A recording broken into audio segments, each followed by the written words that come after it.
Hi, இன்னைக்கு ஒரு குட்டி விளாக் பார்க்கலாமா? எப்பவுமே காலையில் எழுந்த உடனே நம்ம வீட்டு பப்பீஸையும் நம்ம வீட்டு பேர்ட்ஸையும் பார்க்கறது என்னோட வழக்கம்.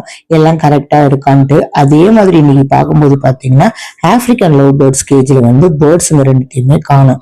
என்னடா ஆச்சுன்னு ரொம்ப பதட்டமாவே இருந்தது. திறந்து பார்த்தா எங்கேயுமே இல்லை. எதுவும் திறந்து ஏதாவது பிடிச்சி சாப்பிடறதுக்கும் சான்ஸே கிடையாது. என்ன ஆச்சுன்னு தெரியலேன்னு மற்ற பேர்ட்ஸ் எல்லாம் எப்படி இருக்குன்னு செக் பண்ண எல்லாமே கரெக்டா தான் இருந்துச்சு. நீண்ட நேர தேடுதலுக்கு அப்புறம் இந்த குழப்பத்துக்கு விடை கண்டுபிடிச்சோம். இங்க பாருங்க, மேல இருக்கிற கூண்டோட அந்த உட்டை அழகா ஹோல்ஸ் போட்டுட்டு ரெண்டுமே பறந்துட்டு இருக்காங்க.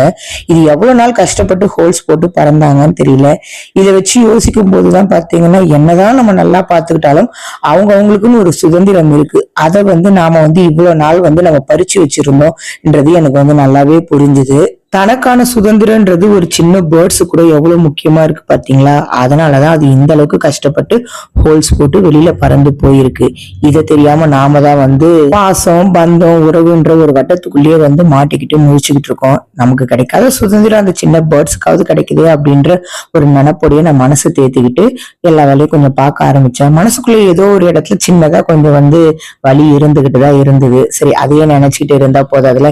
இப்போ என்னோட வேண்டுதல் எல்லாம் அந்த பேர்ட்ஸுங்களுக்கு எதுவுமே ஆகாம நல்லபடியா வாழணும் அப்படின்றதுதான்.